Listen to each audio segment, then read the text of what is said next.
Motorcycle देख के ना मन खुश हो गया। जब गई थी ना अच्छा लगा था।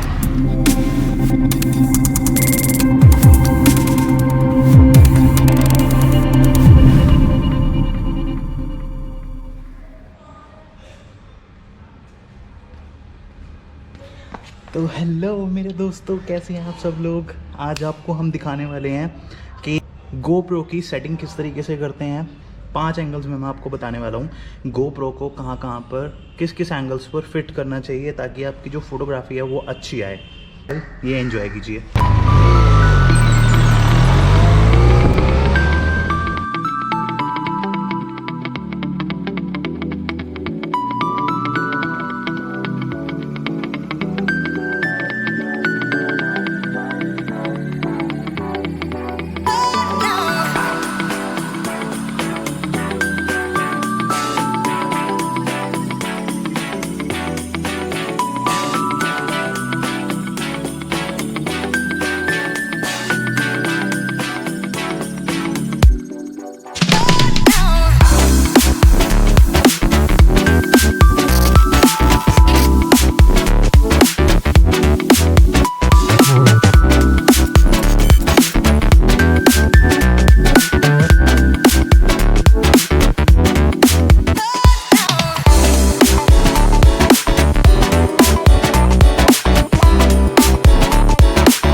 level.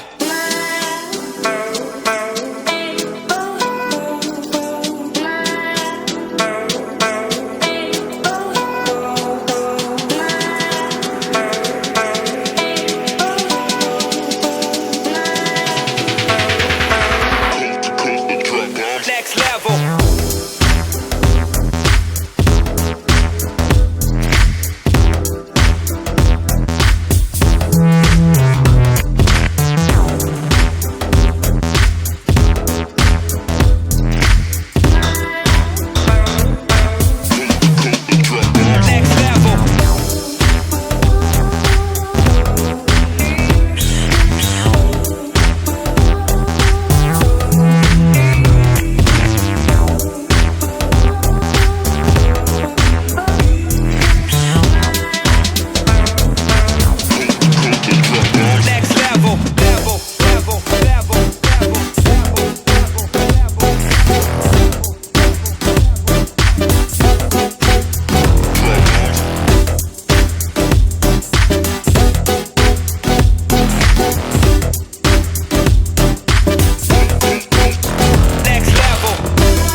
तो दोस्तों मैं आपको बता देता हूँ इसमें बेसिकली मैं कहाँ पे एक्सटेंशंस इसके लगाने वाला हूँ या फिर एडजस्टमेंट्स इसके कहाँ पर देने वाला हूँ।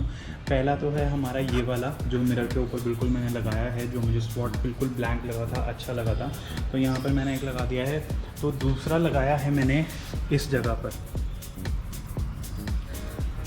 पर लगाया है ताकि मुझे फ्रंट का ये वाला व्यू मिल सके और बैक में ये वाला व्यू मिल सके। तो यहीं पर दोनों के काम हो जाते हैं सिर्फ़ और सिर्फ ये वाले एक्सटेंशन की मदद के साथ। और जो दूसरा लगाया था मैंने वो लगाया था यहाँ पर, इस जगह पर। और उसके बाद अगर मैं दिखाऊँ आपको तो तीसरा जो मैंने लगाया है वो लगाया है इस जगह पर, इस वाले पॉइंट पर लगाया है। और जो आप बिल्कुल क्लियर व्यू देख रहे थे फ्रंट एंड बैक का, वो यहाँ पर था। ये है बेसिकली गोप्रो का जो हेड का स्ट्रैप आता है वो वाला लगाया है मैंने। इसको हेलमेट के ऊपर एडजस्ट कर दिया है किसी न किसी तरीके से, तो काफ़ी बड़ा था और एंटी स्लिप भी है, तो ये हिलता नहीं है ज़्यादा। तो वाइज़र के अंदर से ही लिया है। इन केस कोई स्ट्रैप इसका टूट जाता है या कोई प्लास्टिक पार्ट इसका क्रैक हो जाता है तो भी ये उसी के अंदर ही रहेगा, वाइज़र से बाहर नहीं निकलेगा। यू सी दैट, ये वाला पॉइंट। तो इसकी वजह से वाइज़र में एज सच कोई दिक्कत नहीं है, स्मूथली चल रहा है वो आराम से। तो पीपल्स, ये तो था आज का हमारा व्लॉग। तो थैंक यू सो मच, आप लोगों ने इतना प्यार दिया है मुझे, सब्सक्राइब किया है, लाइक किया है, उसके लिए। और प्लीज़ प्लीज़ प्लीज़ इस चैनल के साथ जुड़े रहिए। और इस चैनल पे जो नए हैं, जो वीडियोस को पहली बार देख रहे हैं, चैनल को सब्सक्राइब करना ना भूलें। लाइक कमेंट शेयर ज़रूर दें। Thank you so much.